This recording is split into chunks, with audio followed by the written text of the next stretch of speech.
And hit all the buttons, and We're good.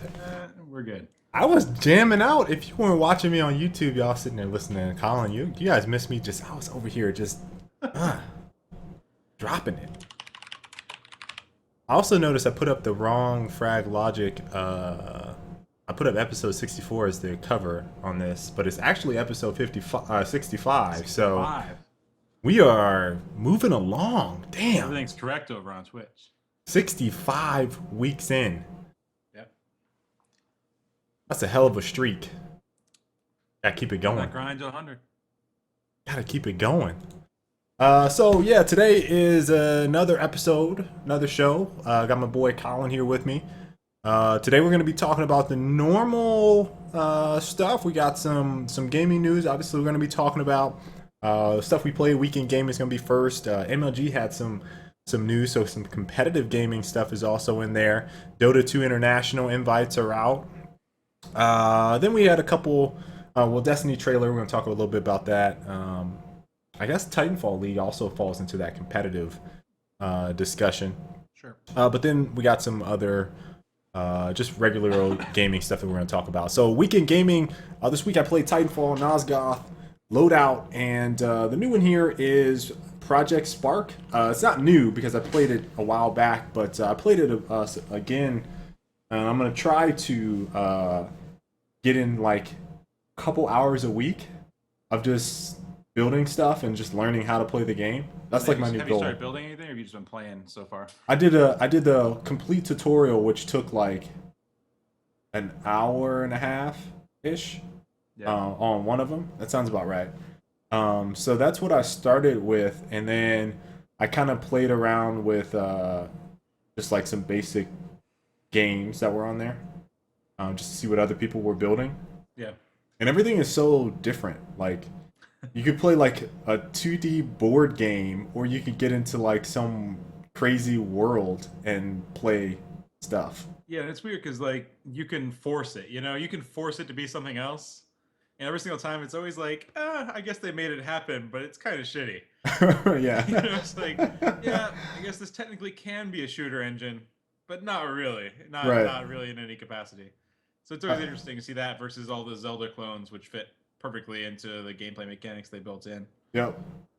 But yeah, I've been having quite a bit of fun, from when I played. So I want to say I probably have about 3 hours total in Project Spark so far. On console, on PC, I have maybe about the same. So I say 6 hours total game time for it. It's probably about where I was when I was in beta. Okay. So, I mean, I highly encourage you to download the game if you're interested. I mean, who does this cater to? Is this like game design? If you're a game design wannabe, if you're like a Minecraft lover, it's like really hard stuff, for me. I mean, it falls kind of into the Lego category. It's like advanced Legos.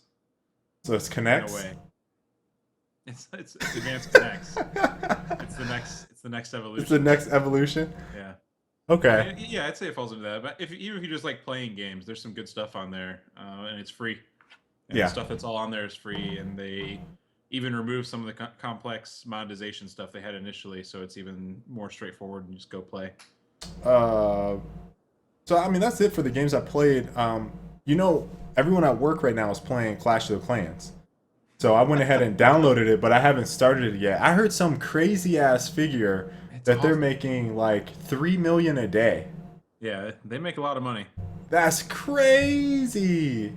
But it's pretty awful. Like, yo, it seems like people are hooked though. It's exploitive. Hooked.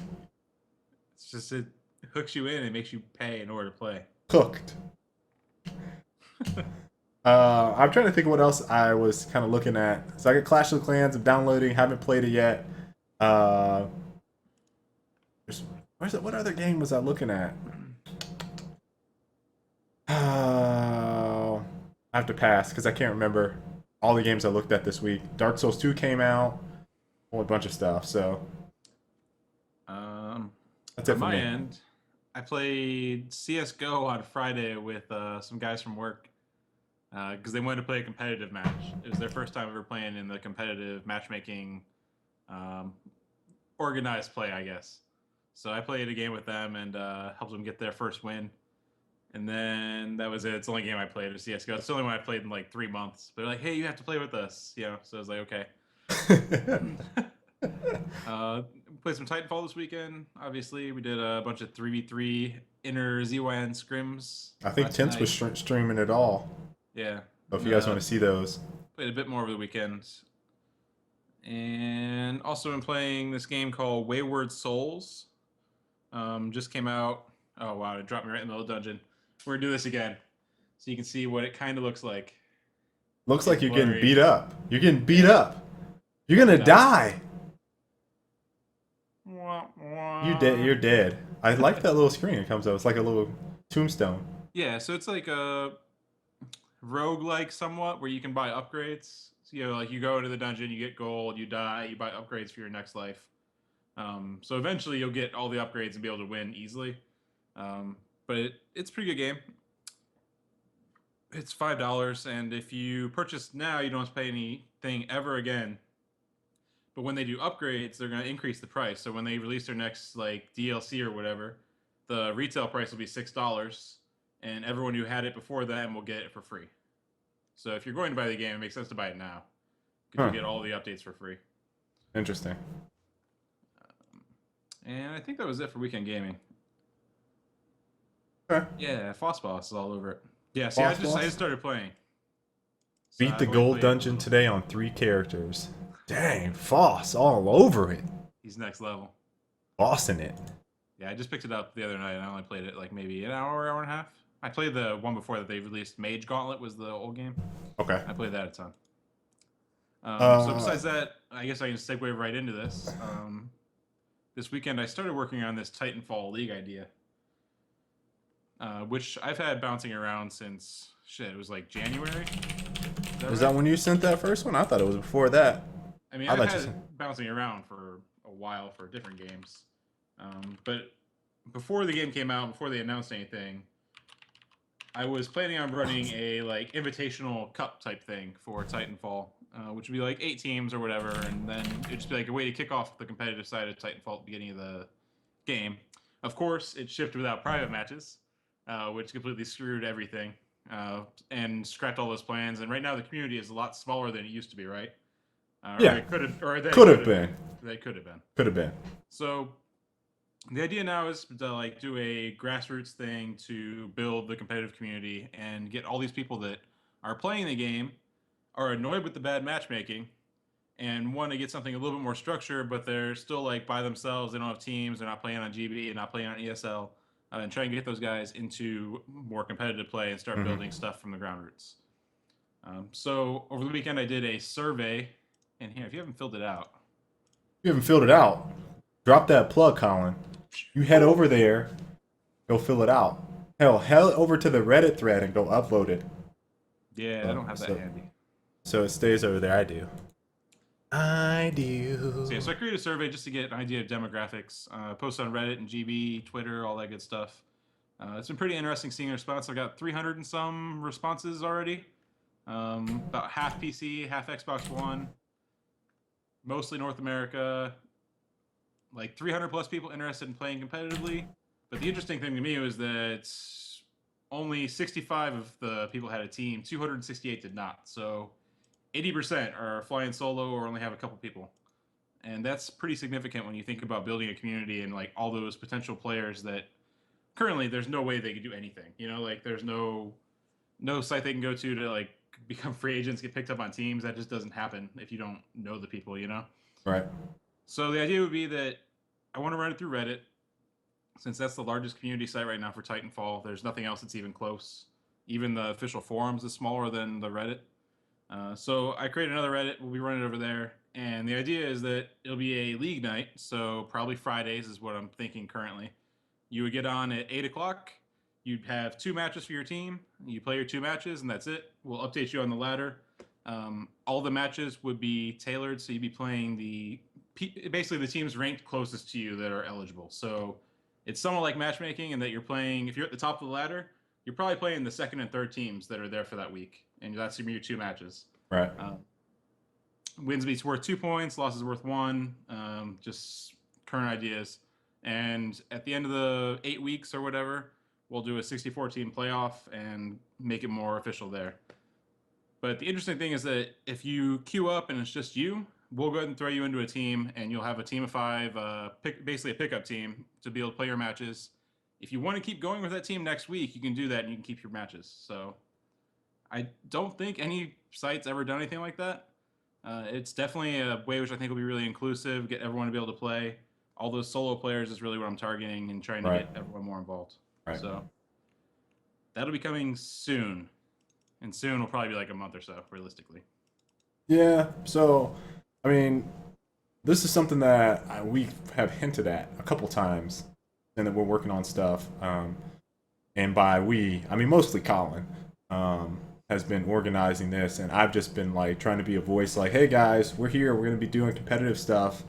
I don't know how much hands-on I'm going to have. I'm actually kind of interested in being like in a mentor role, especially since, you know, it's hard to be organizing it and then playing in it as well. That's always like a rough thing. But I'm interested in just like playing, like if people don't have someone to play with, we sub in every once in a while, like, hey, this is blah blah blah, this is how you do this, but we want to hear call outs. Just trying to be like a focal points for certain players that aren't really used to that environment, because I imagine a lot of people that end up playing by themselves aren't even used to or are very far removed from the competitive scene. Like, when's the last time we've been on game battles competing? 3 years, 4 years ago? Yeah, maybe even longer than that. Like, I just stopped playing game battles, and mostly because I feel like that environment traditionally has been very toxic. You know, people disputing. I mean, it kind of comes with the territory. There's a lot of younger kids on there, a lot of trash talk that's unnecessary. And so, like, I just like, yeah, you know what? We're just gonna focus on scrims. We don't really do that stuff. And we're starting to get back into it because of tournament stuff. But even still, I'm like, I don't feel like playing GB matches. I'd rather just scrim on a cycle, go over stuff, and that's it. Like, nothing is on the line except if you hop into a tournament, right? So what's the difference in being in a game battles ladder versus just doing scrimmages? Nothing. Yeah, and the site's a mess. Like, Right. if you're someone who's never done the ladder stuff, navigating through GB site and getting onto a team is impossible. Like, there's just no way. So MLG, that's a big thing. Yeah, they're really focused on MLG, and I feel like game battles is kind of, it's kind of dipped, right? Like, I feel like that needs a complete UI overhaul for the website for it to be at least moderately functional. Like, it still looks like it's from 2007, right? Yeah. Like, it doesn't look like it, and it doesn't have the flow of being an updated website. So, you know, those are some of the things I'm kind of looking for in the future. I definitely want to get rid of dealing with, and you know what, I think it's weird? I've looked at some of these matches, right? I've read through a couple different disputes. I have people sending me messages. Oh my God, I mean, the same shit that we used to deal with about, hey, I won this 1v1, such and such won't believe me. I posted up evidence, go check it out, and downvote, or what would they say? Block such and such. Yeah, because they do voting now for disputes. It's like, So I was thinking, and we talked about this before, and this is kind of deviating from the conversation a little bit, but there's built-in recording now. What on earth would make you want to try to cheat? Yeah. Like, why dispute? Why dispute? So it's so easy. I just don't get why people feel it necessary, other than being tight about it and salty, like, to try to dispute. Like, you lost. There is unequivocal evidence now at this point proving that you lost. Like, what are you gonna do? It's crazy. Which I think if you only play 2 matches a week, there's probably be less of that, I would think. Yeah, that sounds good. Like, you're not going to blow yourself out. I think it'll be a nice pace. I'm mostly interested to see how many people stick through, because I think some people are going to play, especially if you're solo, you get paired up against a team that's been playing a while, and then you just get horribly destroyed.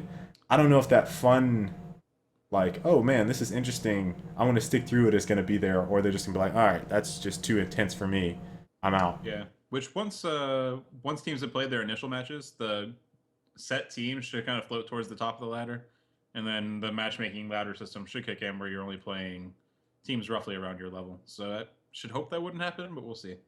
And also, I want to add, like, if we start doing prize structure stuff, I'm willing to fork up some of my own dough towards prize pot tournaments, and that's kind of been our like. I really want to show people that you don't need MLG or whoever, just some entity out there to play competitively. Like, and I feel like that has been lost in translation in the last 6 years or so since we've been playing Gears.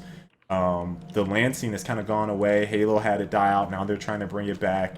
Gears had it die out. Now they're trying to bring it back. I mean, it's really about the community that you're involved with. It's not about the entity, outside entity that's throwing money together or whatever for a tournament. If your community is interested in competitive play, they're going to have it. And Colin, back me up on this. What is it, natural selection too? Is that it? Yeah. They have the community-driven tournaments where they have their own prize pot that they buy into, and then that goes towards the pot. I can't remember all the details to it, but I mean that's the type of stuff that we're talking about, and it's completely possible. And I think people just need a little bit of guidance to the way to do it. You know what I mean? So I that's where I kind of want this to go. But I am still very much so interested in obviously playing it when I can. Right. I just don't know how people would perceive that if we play in it, whoop people's ass, and they're like, "That's not fair." I don't know. The entire thing should be pretty much automated in the end, so we'll see. But yeah, if you guys are interested, check out those links. If you're on YouTube, links are in the Twitch chat, so head over there for the better Twitch chat. We are streaming both places, as always. What's next on the list, Colin? Oh, MLG. Oh, that's perfect. That's perfect. MLG at X Games. MLG at X Games. What's up, Looney? What do you think about the whole 3 versus 3 in versus? I mean, he's talking about 3v3 LTS. It's fine. Oh, the plays aren't. Yeah. Map selection GB picked is kind of shit, but that's another story.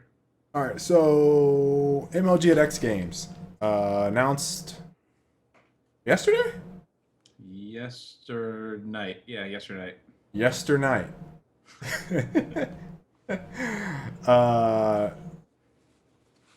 I can't remember if we had this discussion on Active Reload, Frag Logic like a year ago, or amongst ourselves, maybe in a live stream or something like that, maybe 2-3 years ago, about the overlap between the X Games and gaming.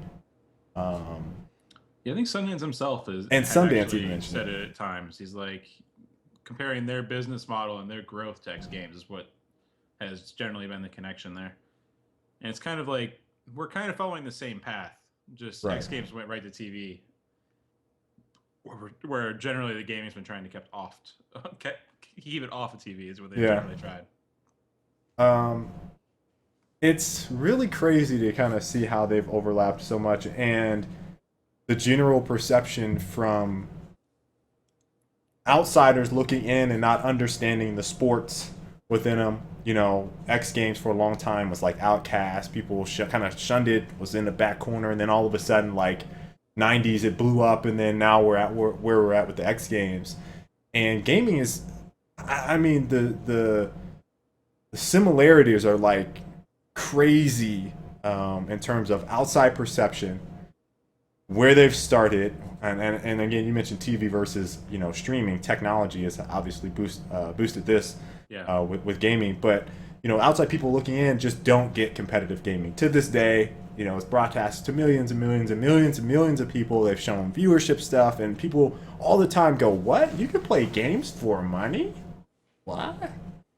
I even remember there was Bryant Gumbel had a bunch of people on I think it was HBO sports show. Yeah. And they had a panel talking about esports, and so there was someone that was on that panel that said that they think it's a fad. It's just like it'll come and go. It's not going to be more popular. This and that. I'm just like, and then they said, I don't even get it. Like that was part of what they said. I don't even get it.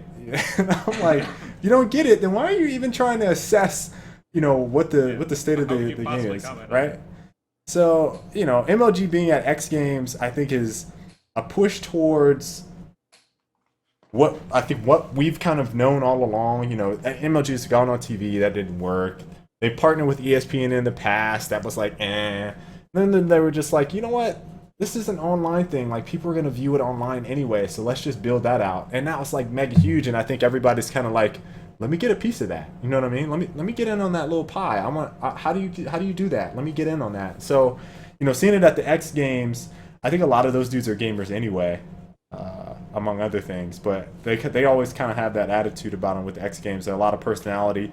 For whatever reason, I always remember, was it Shaun White snowboarding in all of his games? Like, that was like the last X Games dude that I played their game, other than Tony Hawk, obviously. But Tony Hawk games. The announcement is for Call of Duty Ghosts. It's an invitational. The players there are going to receive a gold medal. Now, the winner will get the winner. I'm sorry, not the player. The winners will receive a gold medal. And when they started talking about medals in the X Games, I was like, wait, don't I know this? Where do I? Oh, World Cyber Games. Hey. And so that kind of was like, what happened with World Cyber Games, and why are they not like doing this now? You know what I mean? That was the one where I kind of thought it was weird. Is just because MLG stepped in and they're like, the big boys now? WCG was definitely more of a parallel to the Olympics than it was the X Games, though. X Games, right? Position them. The X Games isn't really nation versus nation, That's true. I guess I could see that. Yeah, they do both give out medals. But yeah, I saw a gold medal and I was like, what? WCG did this, didn't they? But they haven't talked about prizing yet. I don't know if they will. I assume there's prizes associated with the medals at X Games. Like, you would think so, right? Like, you think there's some kind of a cash prize there? I don't know how that's handled, though. I don't know. I don't think you'll see an announcement about the money. I think they try and keep that hush-hush. I think Nate Shot, maybe I was looking at his Twitter, Nate Shot or Rambo, somebody, one of those guys I follow, had mentioned that they hadn't heard anything about money, but he said he was excited just to get a gold medal, which I think that I would be pretty stoked about getting a medal as well. If my travel was paid for and I did anything else. Right. If I didn't have to worry about anything, then that'd be excellent. But here's the thing, I think that they're kind of looking at this, and I actually saw Rabbit Tricks, who frequents the show every now and again.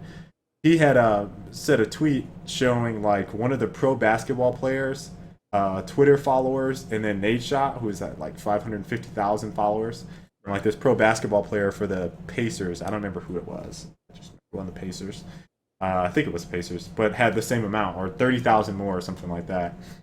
And so I was kind of thinking about how they're going to try and publicize this on like ESPN, ABC stuff. Are they going to look for those guys to be like MLG TV does, like, oh, Optic is hey, streaming, tune it in right now, guys, and so they get all those Call of Duty guys that are watching them tuning into that broadcast. And I'm wondering if like ESPN and them are going to look at their traffic numbers based off of maybe who's playing or whatever, and say, and MLG goes, see, we told you guys, we told you, now what?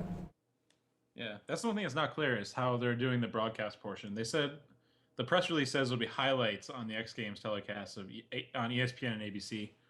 It doesn't really indicate anything being live. Of course, they'll be streaming everything live on their MLG platform, but didn't say anything about them showing any matches live.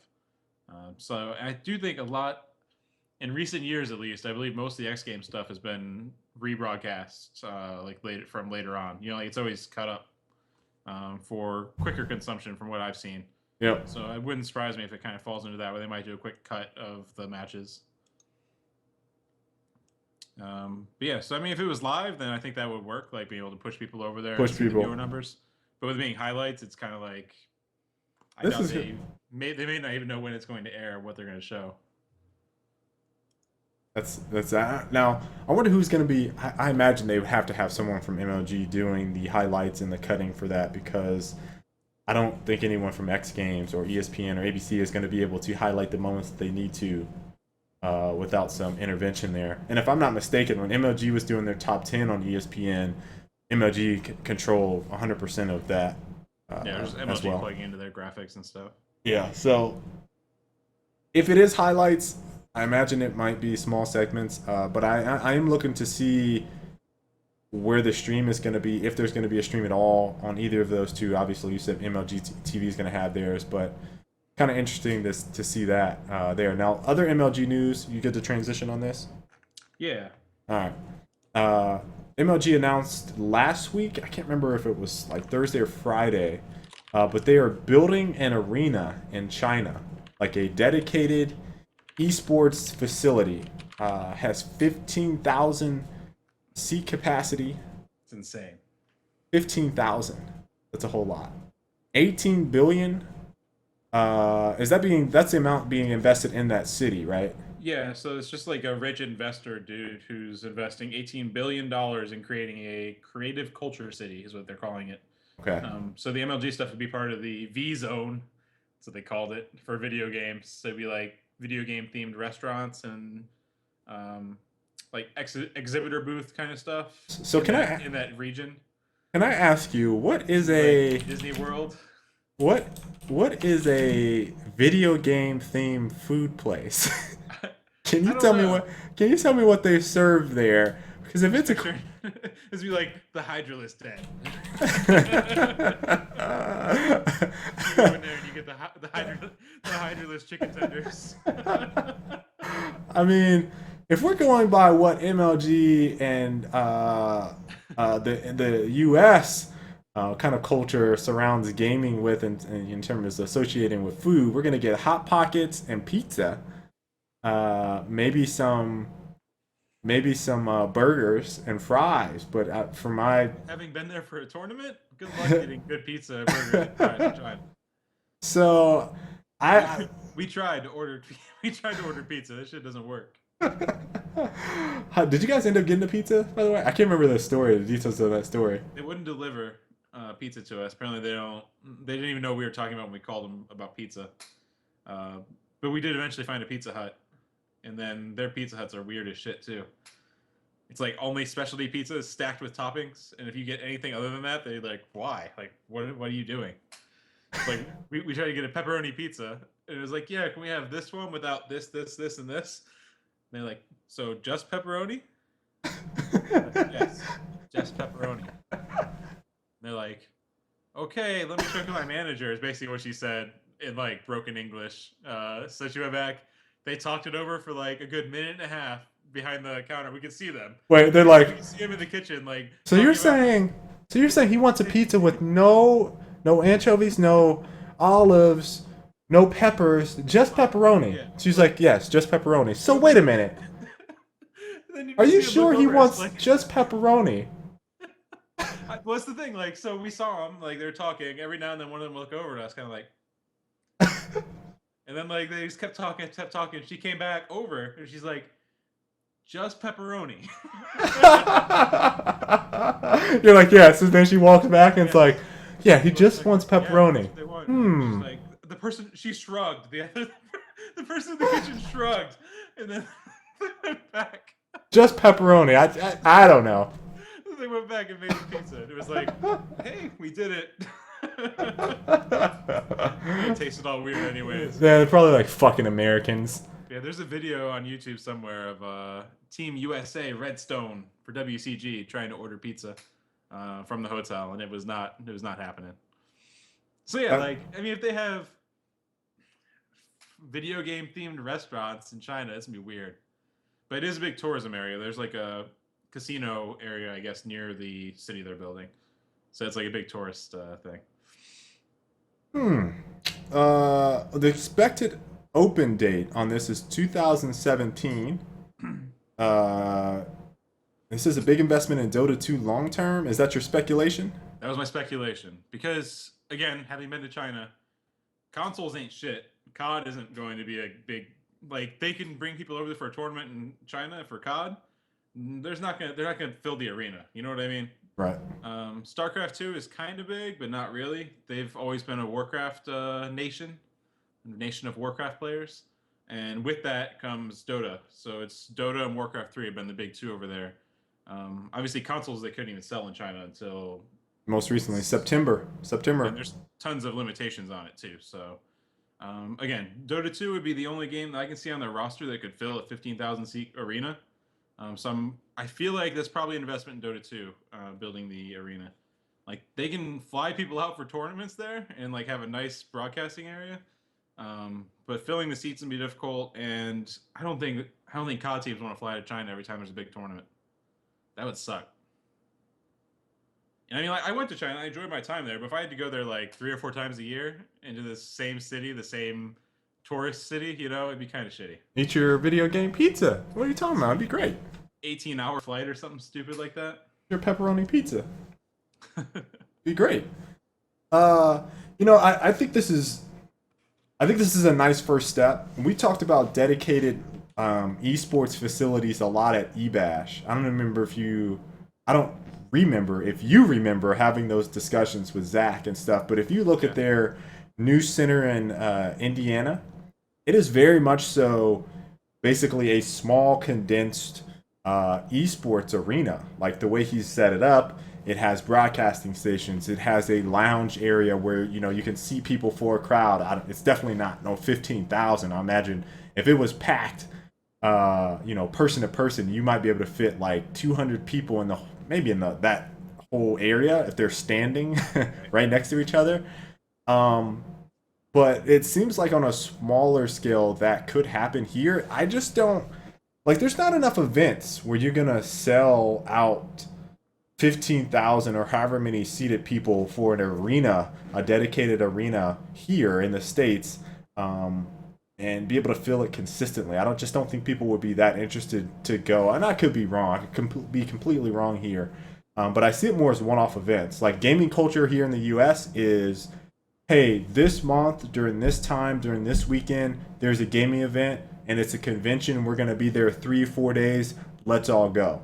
That's what you see, and that starts right about this time, and it goes all the way up until September, and then the season is done, right? So you get those one-offs. Like there's no dedicated spot where you're going to go there every single time, and it's like we're going to go there for 3 days and we're going to compete. It's not what that is. It's a show that you go to look at games. So the culture itself, I think, around that needs to change before we can even see anything close to filling up a 15,000 seat capacity arena on a consistent basis to watch Dota 2. Yeah, it needs to be locals, right? Like, right. You can't fill a football stadium for a Cleveland Browns match with 15,000 people from other states.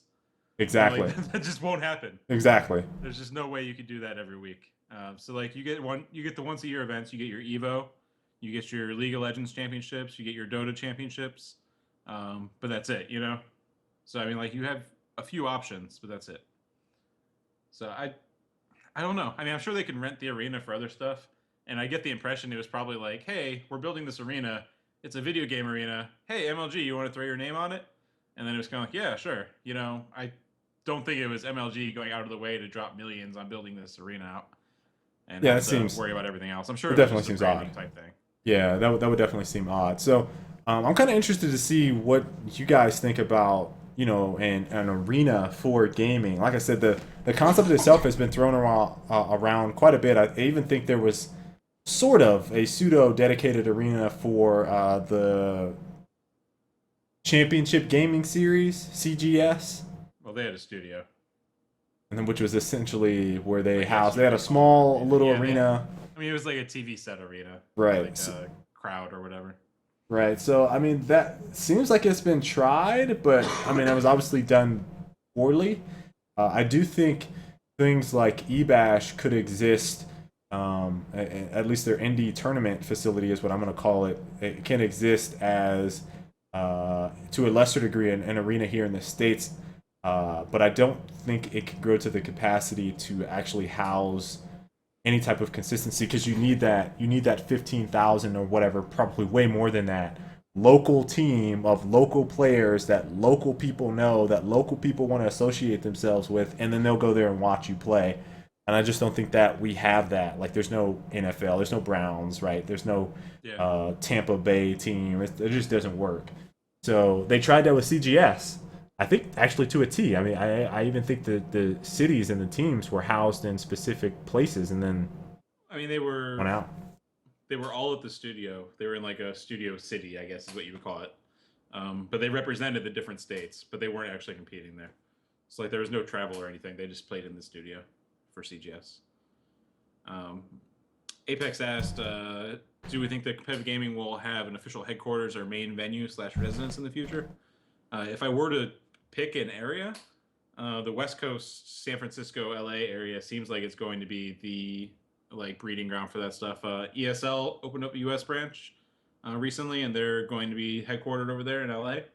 And MLG, I think, opened an office over there recently. And League of Legends is located there, all their studio and their tournament stuff. Valve is over there in Seattle. Valve's over there in Seattle. There's all the FGC stuff in that area. And then a little bit south, they do their tournament in Vegas. So, I mean, yeah, like if there was going to be a headquartered area, it'd be the West Coast. Which is kind of weird because it sucks for travel for anyone on the East Coast. East Coast, right? East Coast has, there's a big, huge, just humongous. Like if you ever watch the Call of Duty when it lights up, or Halo, when it lights up on where everyone is playing at, East Coast is like this huge, bright, glowing, crazy mess of people up in like that New York, Boston, all that, because there's a lot of people there, obviously, but that area is huge. So I feel like there could be something there. I think MLG's main headquarters is in New York. So they have a small arena there in the studios. It's just like CGS. They have a small arena studio there that they could play and house teams, and they hold private stuff there. Yeah. But I don't think they can have a huge audience or whatever. So I mean that area could be one, but I'm with Colin on this. It would definitely be West Coast would be my first. Like, yeah, I see it definitely being on the West Coast. It's just like the rent there is so ridiculous. It's ridiculous around tri-state area too, though. That's true. So yeah, that's kind of news on MLG. I do want to leave that open-ended question there for the people on YouTube. When you watch this rebroadcast, how do you feel about an arena here in the States for gaming? What are your thoughts on that? I'll real quickly go over the Dota 2 international invites. It's not really that much news, but want everyone to be aware of the international once again, as was my goal last year. So Valve announced the invites for the Dota 2 international tournament. You have Alliance, who won last year, Titan, EG, who would probably be the USA favorite. They've been playing pretty well. Fnatic, Newbie, which is an Asian or Chinese team that's actually surprising lately. Vici Gaming, Navi, who won Season 1 and got second place last 2 years. DK, who is a beastly all-star team. It's like all the best Chinese players and Southeast Asia players on one team. Then you have IG, who won Season 2. Cloud9, Empire, and then they're doing 4 regional tournaments where it's going to be like a round robin with 10 teams. And then they'll do a bracket from there, and then the winner gets a spot in the international. The loser gets to play in a play-in bracket. So it'll be like the four runner-ups will, at the international, play to get into the bracket. And those tournaments will be happening over the next month. I think the North America regional happens in a couple weeks. All right. And all that leading into the international in July. And I'll be there. That's all I got. And I'll be there. Be fun. I just want to talk about the international because I'll be there. I even spelled it wrong. Whatever. Okay. That's it on competitive stuff, I think. I think we got it all. All right, so let's go ahead and let's hit Destiny. Destiny, Devil's Lair, trailer. All right. So the big, I think, bit of gaming news that we got this week was Destiny stuff. Pull it up for you here, stream. You guys can watch it on Twitch. If you're on YouTube, I'm sorry. I don't want to get slapped by somebody, Bungie, whoever. I'm not going to show you the trailer. But yeah, the Trailer for Devil's Lair. We talked last week, and I told you guys, like, we say something, and then what happens? Boom! They drop the bomb, like, the next day. So Every time. Every single time. What we talked to, I said I wanted to see gameplay, right? I was like, we haven't seen gameplay since E3 of last year. Show us some damn gameplay, right? Show us some gameplay. So this Devil's Lair trailer comes out. I think it's Destiny Strike gameplay. And then the area is called the Devil's Lair, which is in that old Russia area, I think is what the name of it is in the video. So we got to see a lot of gameplay from the three classes, a lot of abilities, some of the shooting mechanics, the parts, look like some of the customization there. What were your initial impressions of the gameplay, Colin? I thought it was slow. That was the overarching thing which I felt when I was watching, was that it was slow. Part of it was that it's the usual crappy video game player. It's like a artist walking through the maps versus someone who actually plays the game playing. Looking off into the distance. Yeah, so like it's all three of them walking in single file, and the guy just like looking off in the distance every now and then, and looking like focusing in on the vista for like 10 seconds. Oh, there's action. Yeah, and then like when he's in combat, it's like shoot, walk over to him, do whatever crazy animation thing they have because it's all scripted. It's like, okay. No one plays like that. And you're making your game look bad because that's what you're trying to say the gameplay is like. Like, that drives me insane. I'm trying to get gameplay for you guys. So yeah, it just seems slow. That was my general impression. And even when they were sprinting, I felt like sprinting seemed slow. And like the abilities weren't movement abilities, so it was kind of like... I thought about it, it was like, hey, Halo 2, Halo 3, Halo 1, without sprint, like all those games, if you go back and play them, they feel pretty slow too, That is true, they do. Just because sprint changed that expectation for people. But yeah, it seems slow. That was my general impressions. The rest of it seems polished, I think would be my general say. Like everything looks really polished and clean. But the gameplay doesn't seem like it's doing anything that other games haven't done. Visually speaking, the game looks absolutely gorgeous. Yeah, it looks great. And I got to mention this. It looked like they were playing on the PlayStation 4 because there was a little button. I don't know if anyone caught this in the trailer, but there was a button icon that prompted, and it was square. So I was like, that looks like PlayStation 4. I'm pretty sure it is PlayStation 4. But they didn't say what game platform it was on anywhere. Like I said the other week, the systems they had in their picture of them testing stuff was also PlayStation 4. Yeah, so and they had the beta coming out early on PlayStation 4, so it makes sense that would be the lead platform. So I'm hoping that from a graphical standpoint, everything looks damn near identical. I don't want to hear any, well, we got it working in 1080p on the PS4, but we could only get 900p on the Xbox One. I don't want to hear any of that stuff. I don't want anybody trying to compare one platform to the other. I know it's going to happen, but I just don't want to hear it. I don't want to read it because the game, I feel like, is going to play damn near identical on both. I think it's going to look fantastic on both, and I think a lot of people are going to be satisfied with it. I think there's some people that are going to be very disappointed with it. And there's some people with some ridiculous expectations, especially the competitive guys. Yes. They are going to get reality checked hard. That is already gotten the hint by looking at some of these gameplays. That is probably where I feel like the expectation is probably so wildly different from their vision of this game that I feel like the competitive communities, oftentimes they are going to be very sorely disappointed with the game. I made this point, and I think we were talking with Frankie from, I think it was Frankie and Siren from Beyond Entertainment.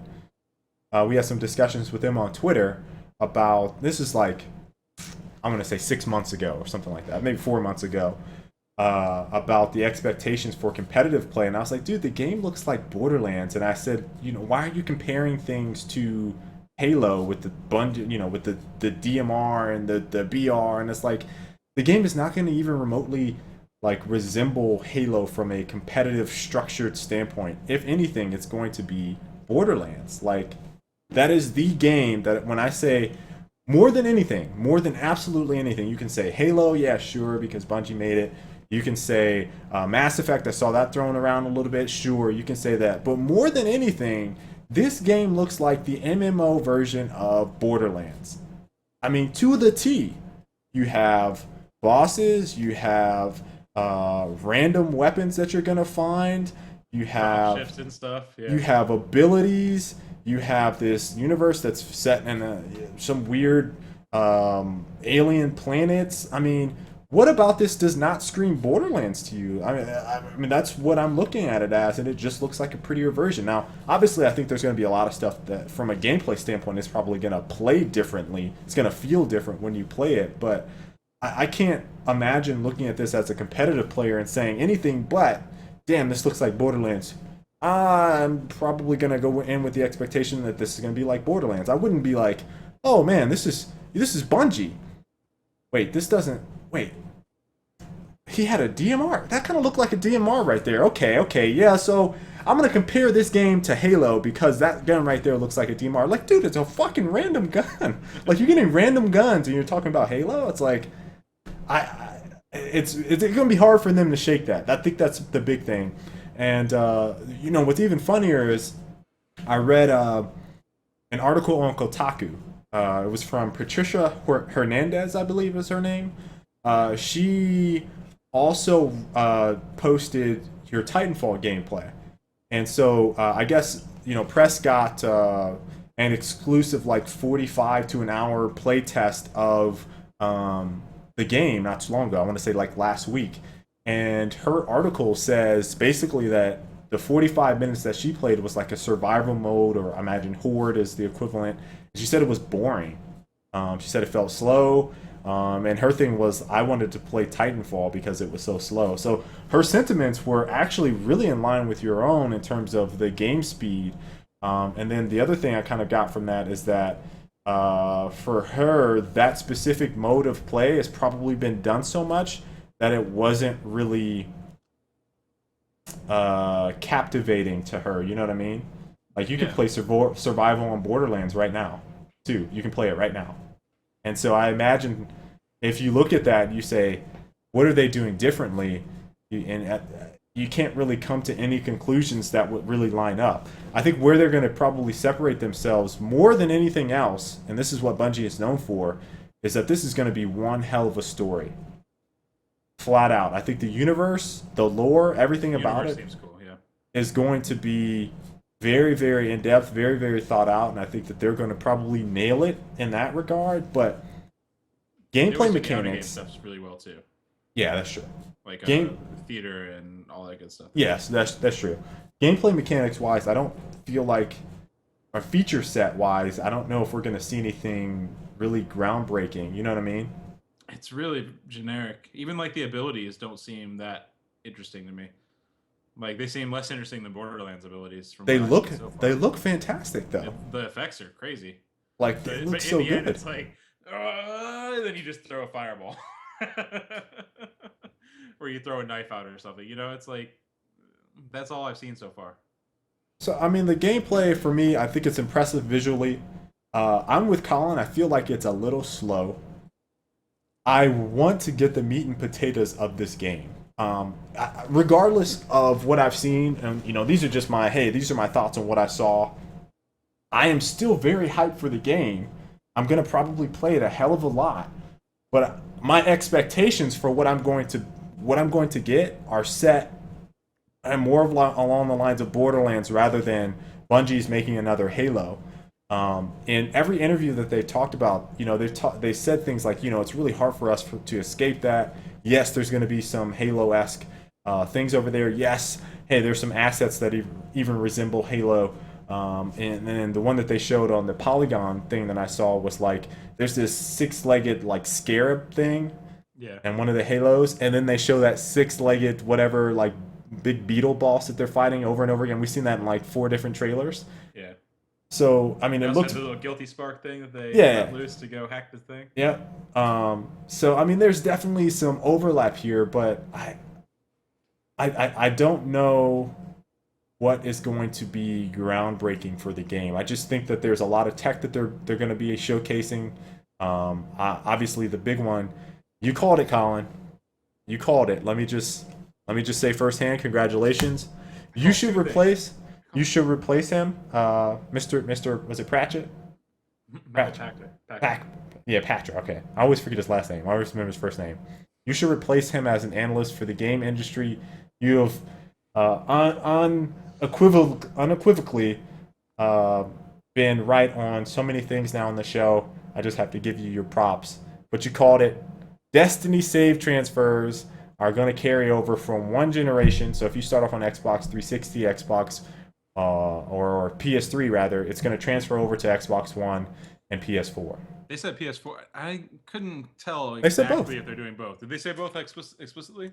Yeah, they said Xbox 360 is going to go to Xbox One, and then PS3 is going to go to PS4. Okay, but they will not cross. Streams, right? They will not cross streams. They said they don't know if that's going to be something that can be worked out. I think is the exact phrasing for that was, okay, we don't know if that can be worked out, and I imagine that is a Microsoft Sony thing, not a Bungie thing.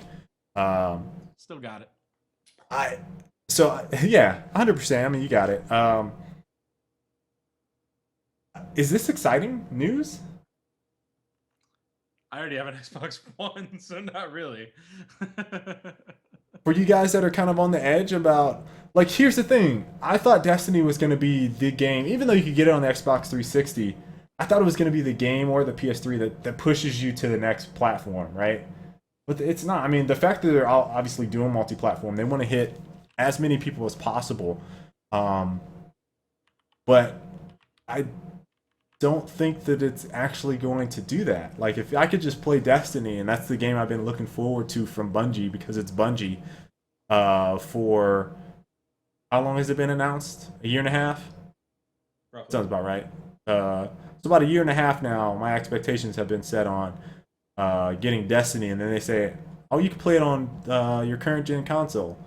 I go, oh, I don't have to waste $400 or $500.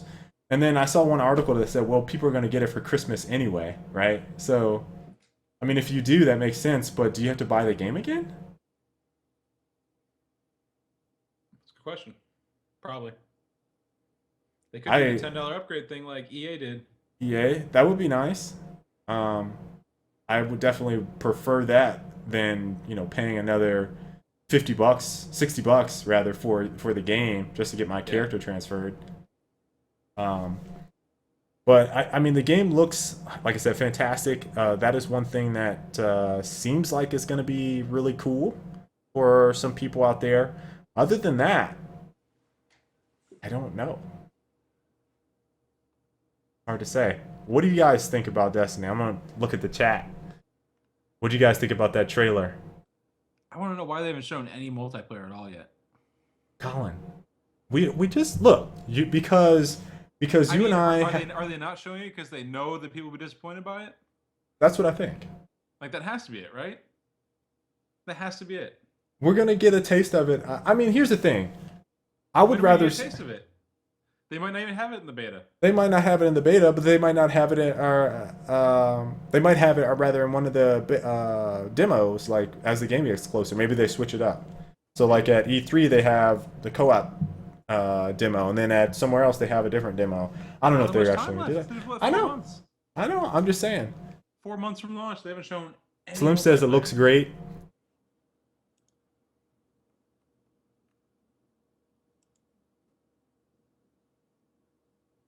No, yeah, they announced it. Hawken. They announced it. It's actually in there. Source. Somebody wants a source. There you go. Oh, you got it already? Yeah. There's the source for you guys. I was the source last week. Colin was the source. Look, there's your source, guys. Watch Frag Logic, you would have known a week before they announced it. You guys would have been ahead of the game. Hold on. Where's my phone at? Not because I knew anything. Where's my phone at, guys? Yes. Let me remind you guys what you need to do. So next time we make a prediction, you guys don't miss out. You guys are probably, some of you guys are used to this. Some of you guys have gotten it now. You know what's going to happen. Get your phones out. Go to your calendar app, right? Once you go to your calendar app, hit Tuesday. You guys already see I'm ready to go. Every Tuesday, what do I say to myself? You see that? Live stream show. I'm getting ready an hour before the show. Got my reminder. Oh, babe, it's 6:30 right now. Hey, in 20 minutes, we got to go. I'm sorry. It's time. We got to head out. She's like, hey, babe, listen, I know you wanted to go to this movie at 6 o'clock, but we can't. You know, the show is going to be in an hour. I got to get prepped. We got to be ready to go. So go into your phones right now, hit that little plus sign, add Frag Logic, everything. You won't miss it. That way, when Colin makes that prediction, you guys are good to go. 9 o'clock.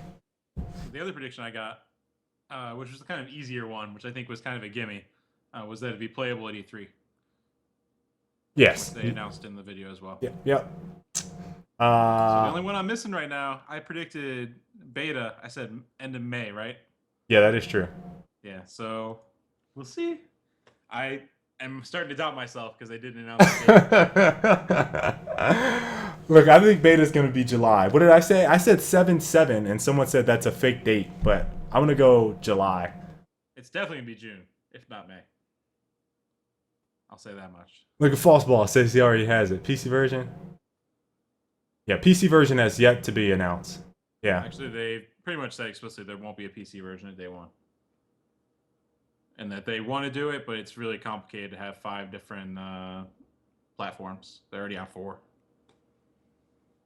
So Elite says, I don't mind them not showing competitive multiplayer. I'll probably spend most of the time raiding dungeons with my friends. And that's the experience that I'm looking forward to in Destiny versus competitive multiplayer. But my issue there is 3-man fire teams is all they have. Just 3 man. What's wrong with that? That makes up for the classes. I have more friends. I have more friends than 2. But less than 5. Rotate. Rotate those friends in. Rotate them in. Be like, nah, I don't have you on my schedules for tonight. 7/7 is Bungie Day. Exactly. That's today. Both next generation consoles are a bit stale, mainly flooded by ports from previous generations out. As to be expected, in both consoles are relatively young in development, but are you impressed overall by the next gen consoles? I am starting to be impressed, I think. There's a lot of things that I would look for that PC gamers readily have that, features that are just now coming out for PlayStation 4 and Xbox One, like Twitch integration and being able to upload video and being able to do those things, I think make the console more appealing by itself. There's so many and not interface having issues is my only problem right yeah, now. that's where I just it's hard for me to really talk about all the issues that I have with it. But there are a lot of things which if you went back to 360 you'd be missing. You know what I mean? Like Right. that's the big thing. Yep. Like being able to talk with you guys on Skype has been the biggest thing. Like so I can be on PC on Skype and be able to call up you guys on Skype on console and be able to have it all seamlessly together. Like that's Yep. huge. And where's did I include that other thing? Which other thing? There was one more. There was 3 Destiny videos, and I didn't include the other one. It was just talking about another thing. Was like it was Polygon, same type of deal as the Kotaku article. Just kind of asking what you guys think Bungie can do differently or that hasn't been done already. And I was just gonna harp on that one more time. Kind of ask, how do you guys feel they could separate themselves, or what do they have to do? Is it new features, like something that hasn't been done? Is it incorporating more social stuff, which it sounds like they're doing a hell of a lot of social stuff with, I think it's going to be on the mobile platforms, which we're going to talk here about in a second before we end the show. That stuff would be cool, I think. It's the gameplay which they need to. I mean, it's too late now. Realistically, if they don't have it already up their sleeves, then Talk about slow. They sped it up. Oh. Colin, you sound like them. It's so slow. Who's them? The people I saw talking about them, the ex Halo guys. It's them. Everyone's saying it. It's not just me. The Reddits are saying it. The gaffs are saying it. It does look slow. The Poly G's are saying it. I'm just giving you a hard time. The Kotakus are saying it. Everyone's saying it's slow. Just saying. What's wrong with it being slow? Let's talk about that for a second. What's wrong with it being slow? And you talked about there's no abilities. You saw during the video, the dude straight up casually strolled past 3 enemies while reloading, and it was just like,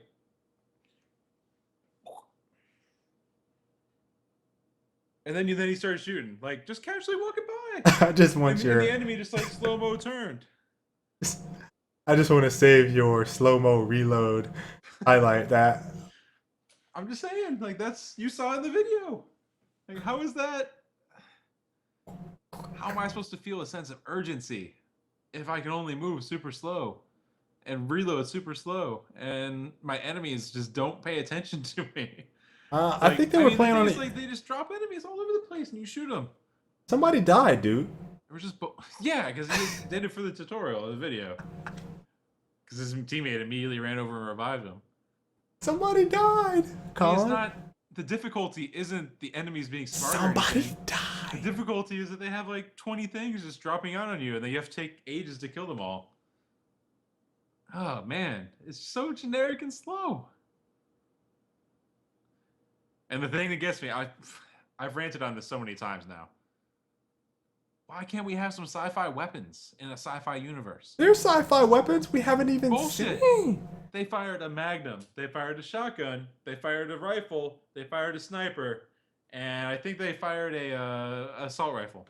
And the enemies were firing some like laser machine guns, which were the same thing. So in the Kotaku article, Patricia cited something that you kind of talked about. She said there was no memorable weapons. But then she was like, oh, she cited Borderlands and the Ladyfinger as a gun that she remembers specifically. I can't remember any of the guns in Borderlands, so I couldn't really make one-to-one there with her. But she did say that she got a gun where it was a shotgun, but it shot blue energy balls.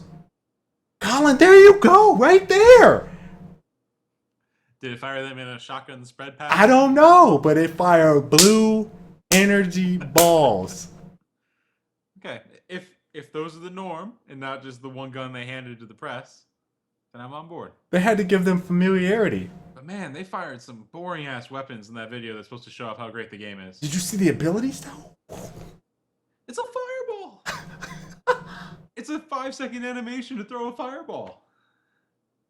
Making that Mario look like it's doo-doo. Knife. The one ability is literally just a throwing knife, but they added an electricity effect on it. Making Mario look like doo-doo. So they did. I'm just saying, man. Like, come on. Come on. Give me something different. You're tough to please, man. I am. I admit it. I just have higher standards than what is apparently the norm nowadays. I don't know. I've played so many games. With machine gun, shotgun, sniper, pistol. You ain't played the single player in those games, though. It's the same shit. Like, why is it that BioShock has more interesting tonics and stuff and abilities than a game that's based basically around we haven't even seen all the abilities yet. I've seen 8, and not one of them is interesting.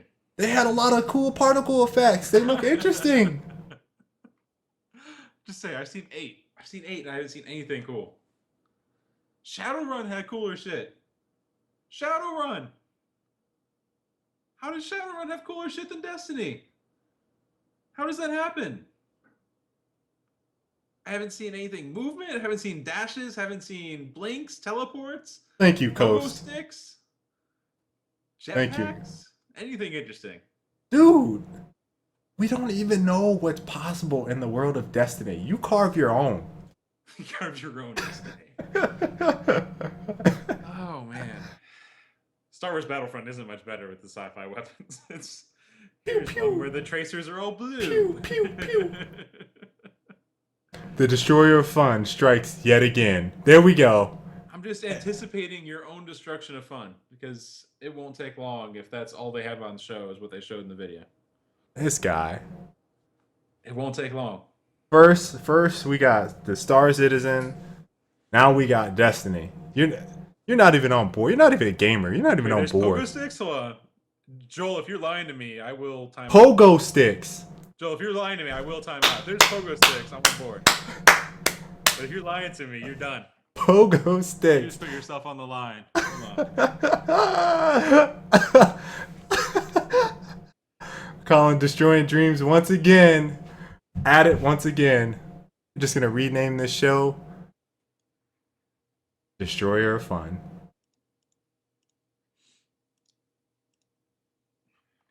I'm checking this pogo stick thing. What time do you say? 2:24. 2:24.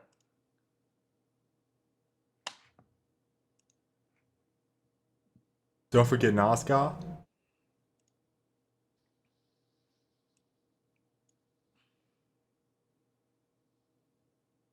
There's no pogo sticks. Get out of here. It's a will not buy. No pogo sticks. Oh man. All right. He confessed in chat before I timed him out. It's all good. Oh man. All Just right. saying, like, come on, give me something. Just give me something to get excited Colin, they got those abilities. We haven't even seen Colin. We've just something to seen. get excited about. We've seen seven. Some sci-fi environments. Get excited about the environments. I work around awesome environments every day. I work around that stuff all the time. It's hard for me to get excited about it. Colin, get excited about the environments, man. And the mobs. Did you see that floating ghost guy?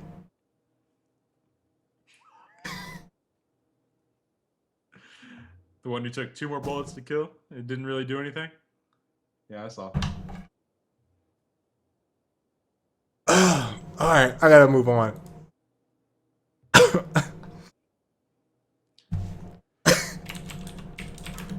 Mobile app platform? Oh, is that what I call that? Mobile companion apps. Mobile companion app.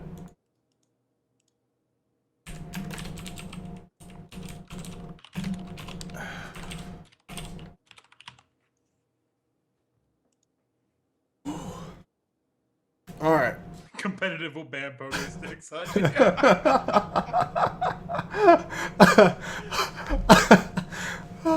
Ain't that the truth? Got no damn pogo sticks. I can't wait to hear about the competitive bans for that game because they're gonna be trying to make that a new competitive game and everything. Oh, it's gonna be hilarious. I'm looking forward to it. Competitive will ban pogo sticks. You know why? Because they'll be like, man, this is too easy. Nobody uses it. Ban.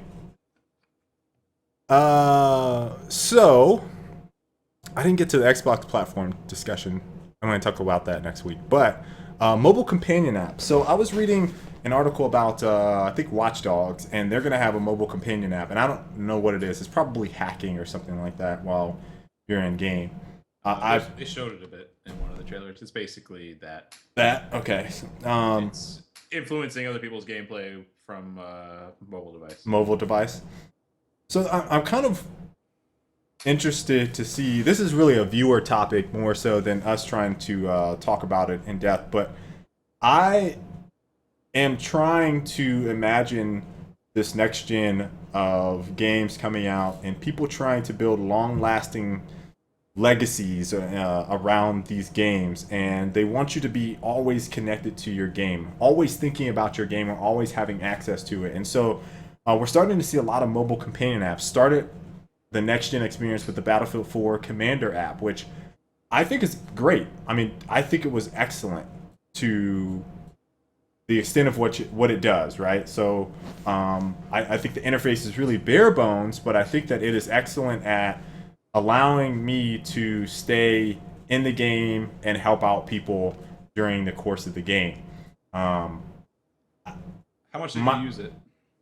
I used it every time I used the bathroom when I was playing Battlefield 4. So how much? I'm looking for an hour estimate is what I'm looking for. How much time did you spend on the shitter while playing Battlefield 4? I would have guessed maybe 6 hours. What? Over how many days? I played a lot of different days, though, once it came out. every time I used the bathroom, the iPad was in there with me, and I You was just like, stayed in the server and hopped on commander mode? I mean, kinda. Like I play a couple games. It might have been like 4 hours. 6 seems kind of high. Might have been like 4 hours. That's like, I say that's about right, Colin. 30 It's minutes. like a good 30 15, minutes. 15 minutes. 30 minutes for like 2 games, maybe 15 minutes a game. I think about a 15, 20-minute crap. Sounds about right. Are we talking about me on the shitter right now? But yeah, I used it a lot when I was in the bathroom. I didn't really play it outside of that though. And that's where exactly where I was going to get into like what was my concern is like, even if I have a mobile companion app, I don't know where I would use it. Like when I'm on my phone. All right, so here's my scenario. I go to work, I'm on the computer. I come home, I can be on the computer. Like when am I not on my computer that I could be in the mobile? When I'm traveling, which I do frequently during this season, or if I'm using the bathroom, right? Like those are the only scenarios where I find myself like, I'm gonna play a game right now. What can I play in 15 minutes? And I load it up and I play. That's it.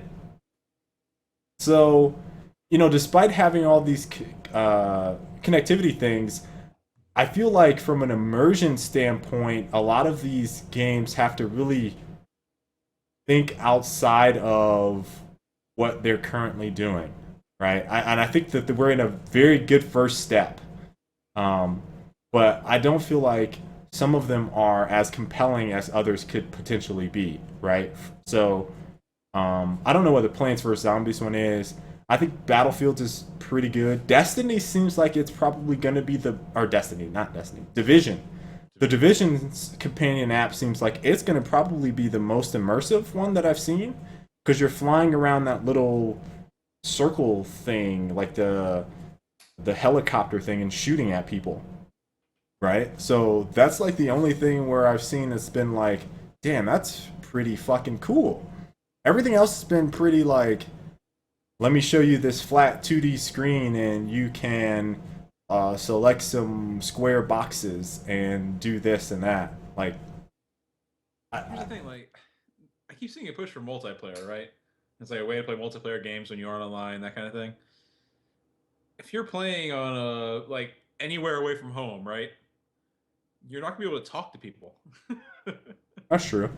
Like if you're playing on a bus, like you're just gonna be flying around doing stuff. But like when they show it, they're like, "Oh yeah, I'm going over here to do the thing. All right, I did the thing, guys. Go go go." But like realistically, what scenario are you gonna be in that you could do that and you're not at home? Yeah. Here's where I'm gonna counter that, Colin. I don't see it. Although I'm not gonna talk to you guys when I'm taking a shit, but I could technically call you on Skype. Thank you. I could call you guys on Skype on my phone, and you guys can add me to the call, and then I could be in there with my commander on my tablet, talking to you on my phone, talking to you guys as we're all playing through Skype. Now I don't know. I don't think that interface works on PlayStation. What do you mean where? Right. That's the thing. It's like, where would I do that? I'm not going to do it on the shitter. Get the shots. Right. Everything is awkward at that point, right? So I don't know exactly where I would use it and feel comfortable talking to you guys. Like maybe at the airport, and even then, I'm that guy like on a tablet, like, oh, he's planting. Come on, listen, dude, I'm shooting him right now. He's dead. He's dead. Let me get a gun real quick.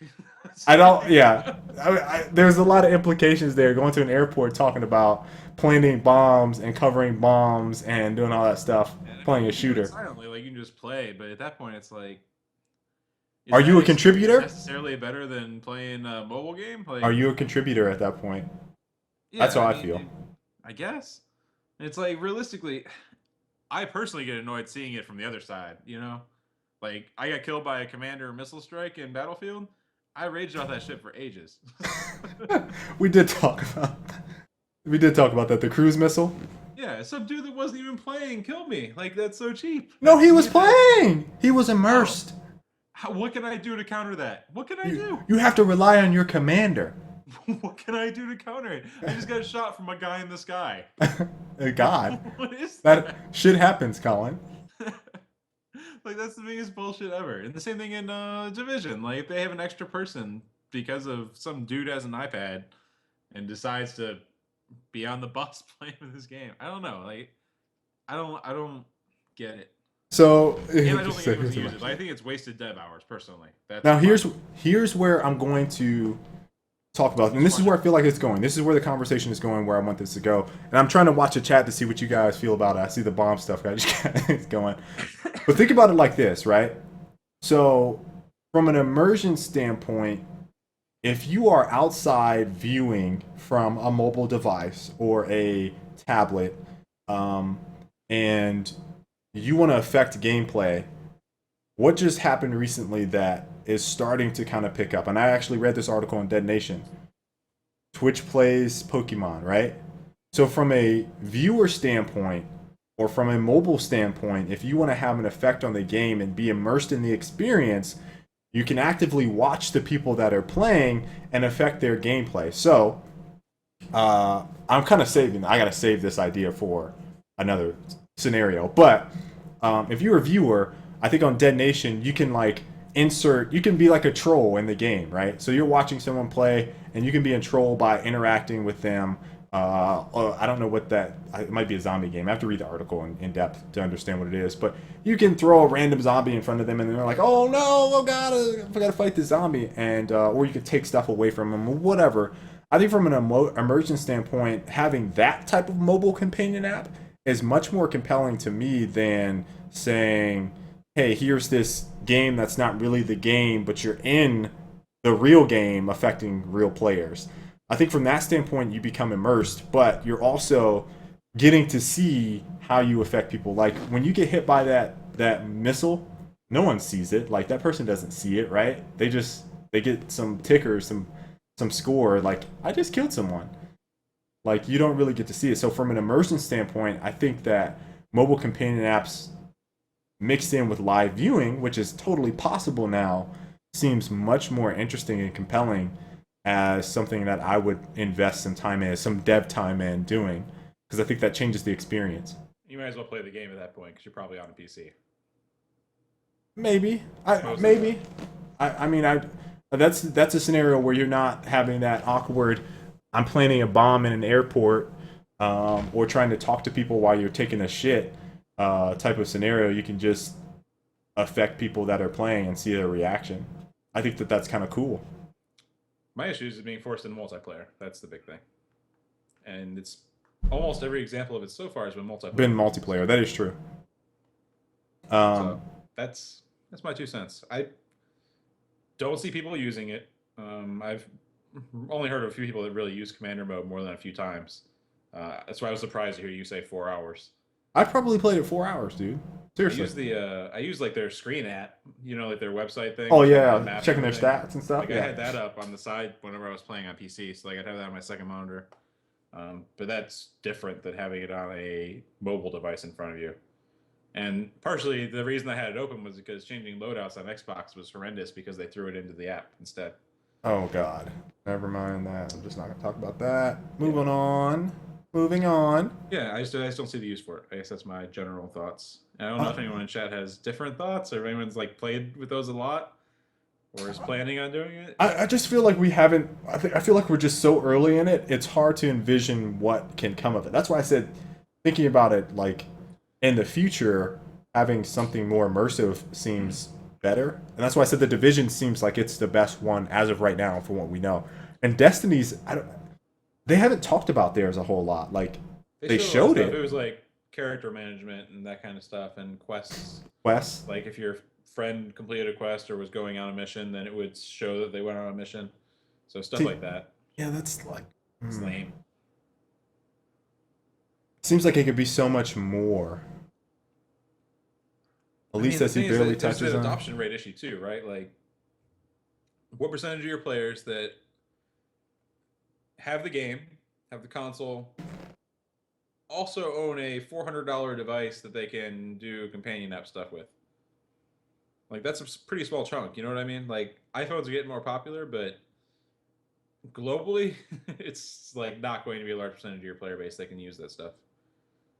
Much less have the social reach or like the social living situation to be able to utilize it. Okay, I could Compared get down to with just that. core game features, which apply to every single one of your players. Right. It's like, why play a mobile app when I can just play the game? That's true. The difference is, again, I think from a dev standpoint, they're thinking about total immersion and being able to always be connected to their services and their game. So you're always thinking about it. Or at least just always have access to it in some form or fashion. That's where community comes in, though, right? Like, for me, if I'm completely into a game, I'm checking forums, I'm checking Reddit, I'm checking gameplay videos, I'm checking all that stuff in my downtime. I'm using build generators for like Diablo or something to make builds and check out stats. I'm looking at pro builds for Dota. I'm looking at stats from pro Dota matches. I'm looking at all that stuff, which the community does. And like that's the stuff which keeps me engrossed. I don't need to be playing it all the time. As a matter of fact, I might get burned out if I was You might playing get it all the burned time. out, right? We talked about that, right? Binge playing. Yeah. I, But that said, like the stuff that like Destiny has shown so far doesn't sound like it's anything that I would want to look up realistically, unless they do some build calculator type stuff. Um, yeah, that's my thoughts. okay. Nobody can kill a commander. Dead Rising 3, Smart Glass. Dead Rising 3 has like a phone type app on Smart Glass. So Does like when it? you have your phone in the game and you can go up and open the phone in Smart Glass. Wow. Interesting. That's another one I don't think I've heard of anyone using more than once. Maybe it'll become another 3D push. Oh. No. No. But here are all the games that I know of, and if anybody in the chat has played the Plants vs Zombies Garden Warfare mobile app, please let me know. I can almost guarantee you it's the same as Battlefield because everything else from that game was ripped right from Battlefield. Someone said that they played it on Twitter when I was talking about it on Twitter, and that they liked it. So these are all the ones that I know that are coming out: Watch Dogs, Destiny, Division. Obviously, Battlefield 4 already has theirs. And then if Plants vs Zombies has one, then again, like Colin said, it probably is like Battlefield. If you guys know any more, I'd be very interested in knowing that because I kind of want to try them all. And I think for the most part, you don't have to buy them. Yeah, they're usually free. They're usually free.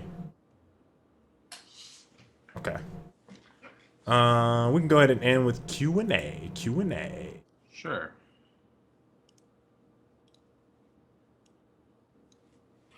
Q&A.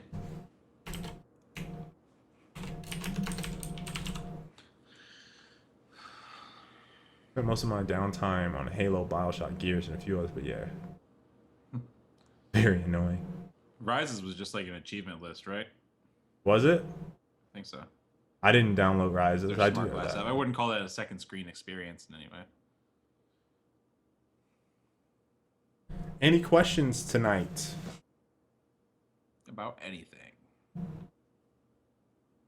Somewhat related. Ghost has one. Really? Oh, they have the clan thing. Clan Wars? I think that's on mobile. Clash of Clans? No. Oh. Yeah, Nintendo's hosting a Smash tournament at E3. Do you see that? Yeah. They're acting weird. I don't know. Something's up. That's my pessimistic take on it all. There's something Listen to up. this guy, destroyer of It's fun. not. It can't possibly be all good news. You are jaded, sir. Yep. No, I don't know what. Be a bit skeptical.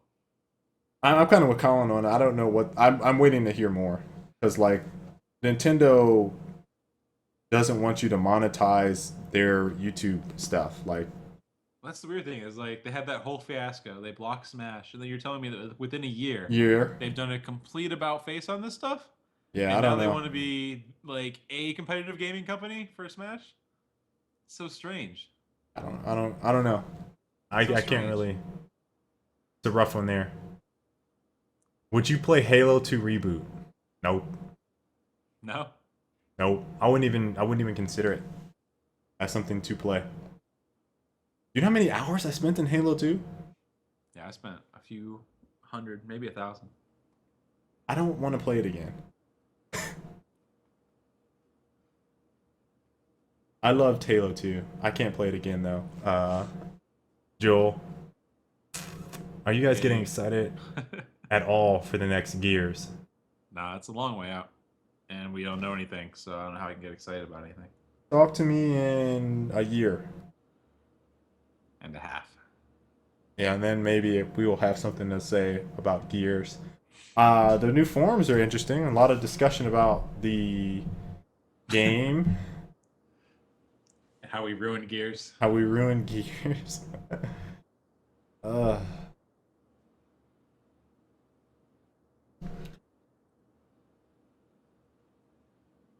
What are your thoughts on people thinking you ruined Gears? That's, yeah. Oh, I didn't even see Kupo's. That's what I was leading towards. I don't. Listen, if people, this is what I've said on Twitter, this is what I'll say again. If people want to use me as the scapegoat, or the people that went to YouTube, I don't know how they all feel about it. But if you want to use me as a scapegoat for why you're not playing Gears Judgment or why you thought Gears Judgment was bad or why whatever with Gears, I am perfectly okay with that. At the end of the day, I know how much impact I had on the game, so I don't care what you need to tell yourself to get by on why it was ruined or why the game is bad or why you don't like it. I thought we'd all agreed to blame Ocelot. Yeah, and he's the one, he wanted to take the blame. Yeah, Rod's doing a Rodcast. The Rodcast. Answering questions.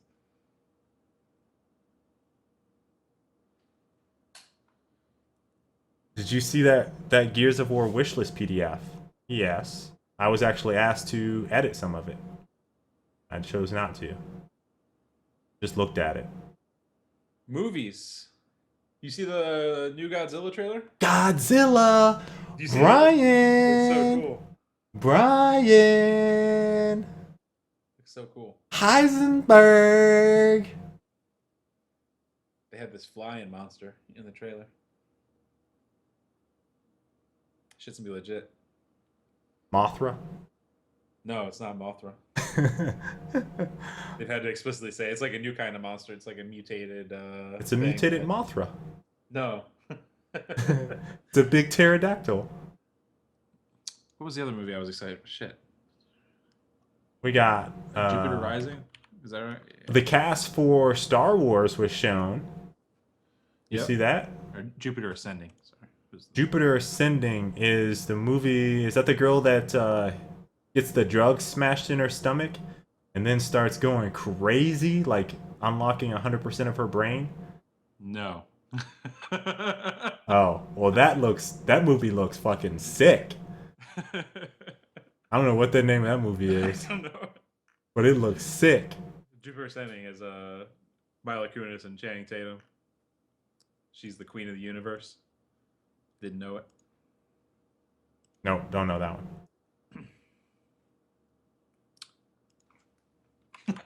Someone's like, way off.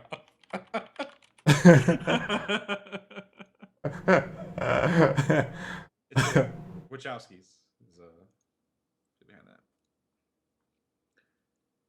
X-Men, yeah, I'm a big X-Men. Like, X-Men is the one superhero franchise that I enjoy. Well, and Thor. I was gonna say, we just went and saw Thor. I'm a huge Thor fan as I well. was gonna be like, how can you just say that? But like Spider-Man, Avengers, Listen, Captain America, I already expressed my views. Captain America hater. I personally, I'm interested to see the new Spider-Man because Jamie Foxx is in it, and he seems like an odd character to cast, an odd person to cast as a villain. To me, that's like casting Will Smith as a villain. Like, why would you do that? But he's playing Shocker, I think. So he looks really weird. Like, did you see some of the shots of him? With this blue glow. Karen says you're thinking of Lucy. Lucy. There we go. With Skylar Johansson.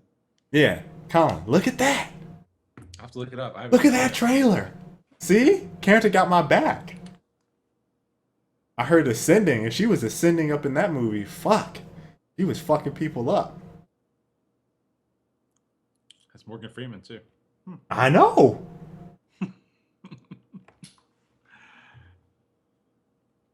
You don't like Batman? Batman's okay. It's okay. It's okay. I'd probably put it like in my. It's probably right behind. Shocker! I said Electro. Or an X-Men. X-Men just have the that ability variety, like we were talking about earlier. I want to be able to read minds in a multiplayer game. That's all I'm saying. That's all I ask for. Just be able to read minds. Is this Titanfall League? All metal. Is this Titanfall League that you guys are trying to put together have a website already up so we may see which teams may be interested? No website.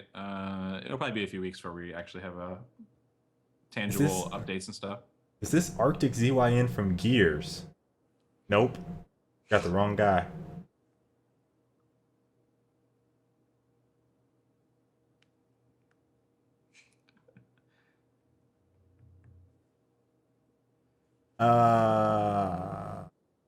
I think that. Are you guys looking? Hold on. Got one last question from Apex. Are you guys looking forward to Halo 5 for competitive or single play point of view? I'm gonna say competitive because they got all MLG over there. They might as well just have a MLG pro player team with Quinn as the coach. To see what they do. I'm pretty excited. There is no.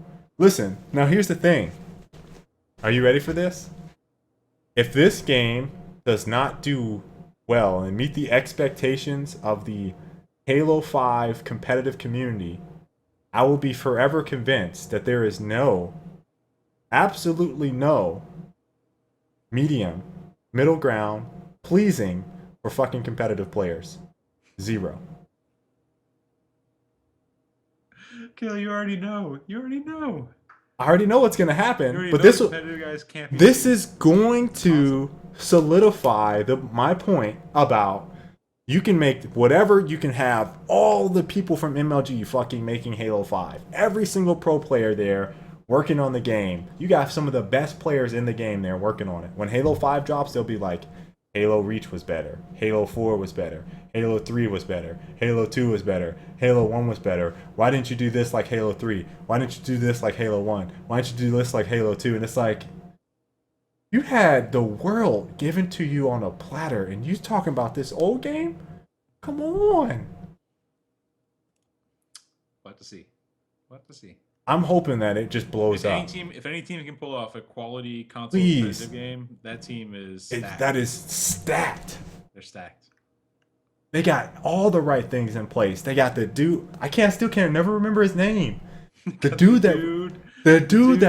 programmer that did the matchmaking for StarCraft is at 343. Joshua Menke. Minky. I don't know if it's Menke or Menk. I assume it's Menke. I feel bad for not knowing that. They got Neighbor. They got Neighbor over there. Bravo. Quinny D. Yeah, they're stacked. Like, if they aren't satisfied, I will give up on competitive gaming. They might as well just relaunch as a different franchise. Call it Cortana. Or The Chief. Just go with The Chief. Halo 6 is going to be The Chief. Then it's good. No expectations. We good to wrap up? Yep. All right. I'll let you go close out this week. All right, guys. This has been Frag Logic episode number 65. We hope you guys enjoyed this show. It's been a blast having you guys on. Colin, why did you have to crack a smile? I was good.